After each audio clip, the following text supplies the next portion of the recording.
इधर लॉकडाउन की परेशानियों के बीच बरेली की तमन्ना के लिए योगी सरकार मददगार बनी है। हामिला खातून तमन्ना ने सोशल मीडिया पर एक मैसेज भेजा। असल में खातून की डिलीवरी होनी थी, लेकिन उसके शौहर नोएडा में फंसे हुए थे। मैसेज मिलते ही सरकार फौरन एक्शन में आई और पुलिस को खातून की मदद का हुक्म दिया। इसके बाद पुलिस ने तमन्ना को न सिर्फ अस्पताल में दाखिल कराया, बल्कि उसके शौहर को भी नोएडा से बरेली पहुंचाया। अब तमन्ना की डिलीवरी हो चुकी है और इस मदद के लिए तमन्ना ने पुलिस और योगी सरकार का शुक्रिया अदा किया है।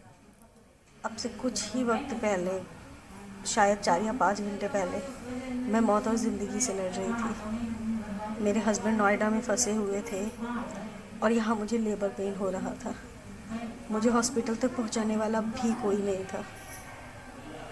और आज मेरा प्यारा सा बेटा है और मेरे हस्बैंड भी है मेरे साथ। और ये सब कुछ पॉसिबल हुआ SSP Bareilly police, commissioner sir जो नोएडा के हैं, और additional DCP Ranvijay sir. Very special thank you to all of you. आप लोगों के प्रयास की वजह से मेरे हस्बैंड बरेली आ पाए, वो मुझे हॉस्पिटल में एडमिट कर पाए और यहाँ मैंने एक प्यारे से बेटे को जन्म दिया है।